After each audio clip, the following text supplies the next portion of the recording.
myself such time as I may consume. Gentleman's recognized.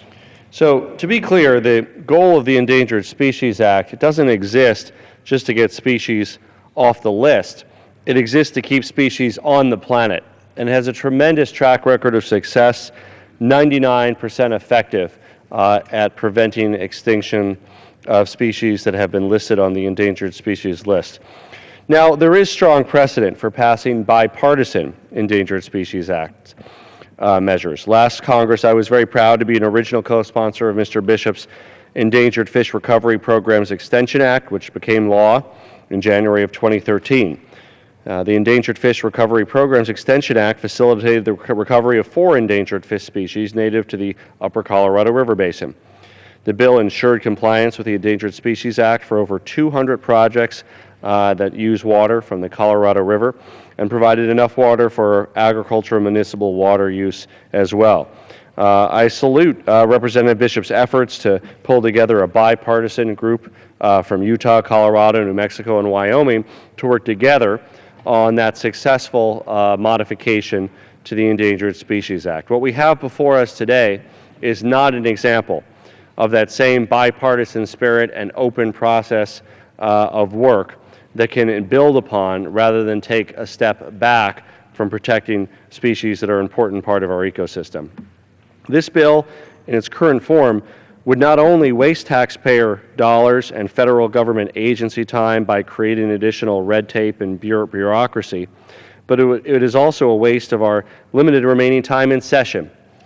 Here we are, Mr. Speaker, with a border crisis, crises breaking out across the Middle East, and yet we are debating a particular change to the Endangered Species Act, which, regardless of its merits, is simply not one of the top 2 issues, 5 issues, 10 issues, even top 100 issues that I've heard from my constituents about over the last year. People wonder why this legislative body is as unpopular as we are, with an approval rating of 12%. One need look no further than what we are working on. Rather than addressing the budget deficit and restoring fiscal stability to our country, rather than securing the border and passing comprehensive immigration reform, we are instead discussing a bill that weakens the Endangered Species Act, and regardless of whether members want to strengthen it or weaken it or modify it, Americans care about jobs, the economy, fiscal responsibility, addressing our border crisis. Having problems with the Endangered Species Act is simply not on the minds of most everyday American families. I think most American families think the Endangered Species Act is a fine thing. Maybe they think it should move this way or that way, or be better or stronger or weaker. But that's not the issue that they want us addressing with our limited time in session. This is our last week in session in the month of July. The month of August, this esteemed body won't even meet once. In September, we will come back for 2 or 3 weeks. I don't know. Are we going to be discussing endangered species for those 2 or 3 weeks as well? It kind of gives me, reminds me of the historical precedent of Emperor Nero, fiddling while Rome burned. Here we are in a time of record deficits. War and threatened wars are enveloping the Middle East, with the Islamic State and ISIS occupying much of Syria and Iraq, with the uncertainty in eastern Ukraine and separatists engaged in battle, with the precarious recovery of the economy, with things getting harder and harder for middle-class American families to get by and support themselves and their family.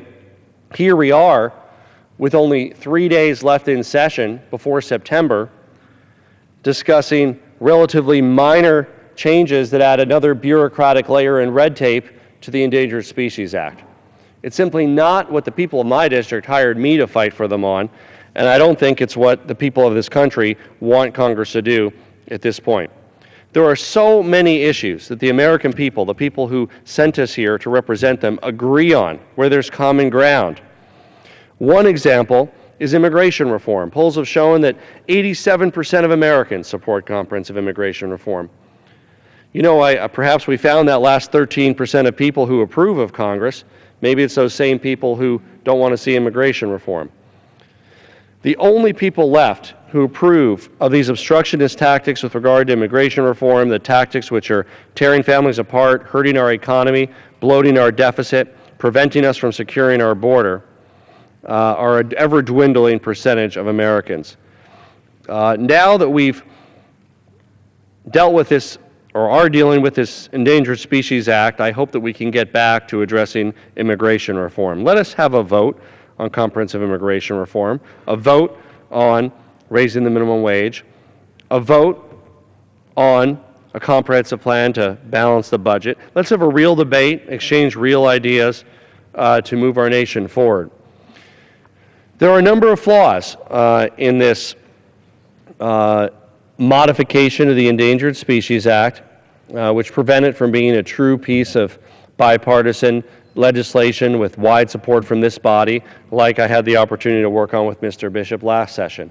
But I think even more importantly, Mr. Speaker, we just need to ask ourselves why, with days left before Congress adjourns for summer, are we considering a topic that, while surely worthy of debate, hardly raises to the level of these pressing issues like our budget deficit, the border crisis, or the Middle East, in which I hope that this body can have a substantive debate around resolving.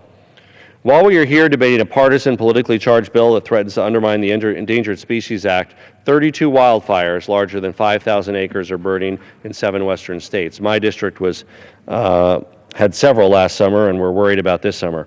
These fires cover a total of 1.4 million acres and are a serious threat to homes and lives and livelihoods and health. If we defeat the previous question, I'll offer an amendment to the rule to bring up the Wildfire Disaster Funding Act of 2014. Already, 196 members have signed a discharge petition to bring this legislation to the floor of the House. Mr. Speaker, I ask unanimous consent to insert the text of the amendment in the record along with extraneous material immediately prior to the vote on the previous question. Without objection, so I reserve the balance of my time. Gentleman